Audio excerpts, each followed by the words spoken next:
అందరికీ నమస్కారం. నేను మెట్టు శ్రీధర్.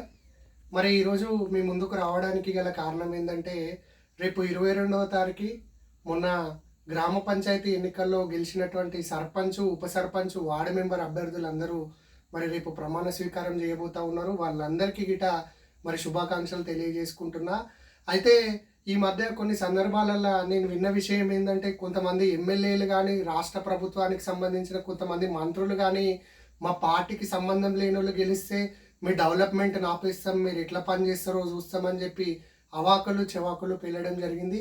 కాబట్టి దానికి సంబంధించి నేను సర్పంచ్ అభ్యర్థులకు నేను ఒకటే తెలియజేసుకుంటున్నా. ఇలా స్వయం ప్రతిపత్తి కలిగినటువంటి గ్రామ పంచాయతీలకు కేంద్ర ప్రభుత్వం, రాష్ట్ర ప్రభుత్వం ఖచ్చితంగా నిధులు ఇవ్వాల్సిందే. ఒకవేళ కనుక వాళ్ళు మేము నిధులు ఇవ్వం, మేము పార్షాలిటీ చూపిస్తాం, మీరు మా పార్టోళ్ళు కాదు అంటే, ఈసారి గెలిచిన వాళ్ళందరూ చదువుకున్న యువతనే.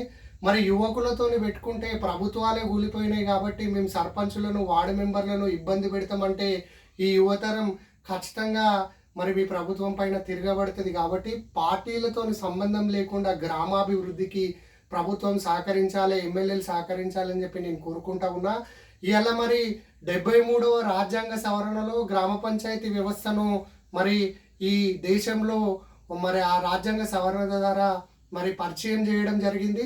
మరి రాజ్యాంగానికి సంబంధించి ఆర్టికల్ 243 ప్రకారం ఆ గ్రామ పంచాయతీ పరిపాలన వ్యవస్థకు సంబంధించి క్లియర్గా మరి తెలపడం జరిగింది. 2018 గ్రామ పంచాయతీ చట్టంలో క్లియర్గా మరి సర్పంచుల విధులు, వార్డు మెంబర్ల విధులు, ఉప సర్పంచుల విధులకు సంబంధించి క్లియర్ కట్గా తెలియజేయడం జరిగింది.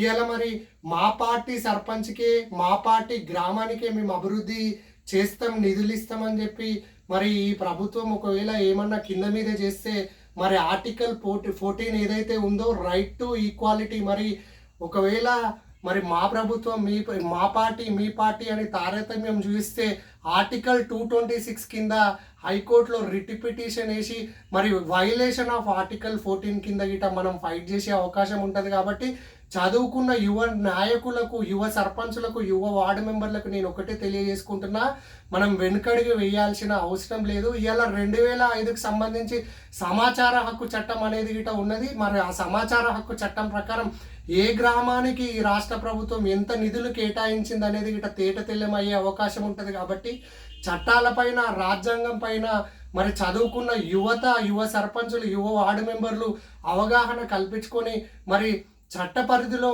మరి పని చేసుకుంటూ ఈ ప్రభుత్వం కానీ, ఈ ఎమ్మెల్యేలు కానీ మీకు ఎటువంటి ఇబ్బందులకు గురి చేసినా మరి వారిపైన న్యాయ పోరాటం చేయడానికి మీరు వెనుకడుగు వేయొద్దని చెప్పి నేను తెలియజేసుకుంటున్నా.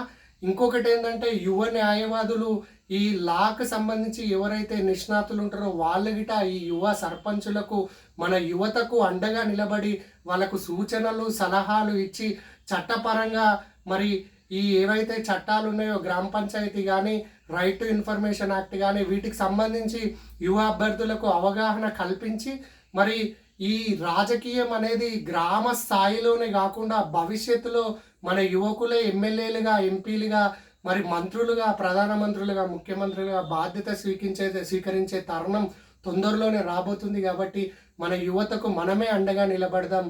మన యువత అభివృద్ధి ఎట్లుంటుందో ఈ దేశానికి తెలియజేద్దాం. ఎందుకంటే చరిత్రలో మొదటిసారి చాలామంది యువకులు సర్పంచులుగా, వార్డు మెంబర్లుగా, ఉప సర్పంచ్గా రేపు ప్రమాణ స్వీకారం చేయబోతున్నారు. కాబట్టి ఈ విషయాన్ని మీ దృష్టికి తీసుకొద్దామని చెప్పి ఈ వీడియో తీయడం జరిగింది. ధన్యవాదాలు.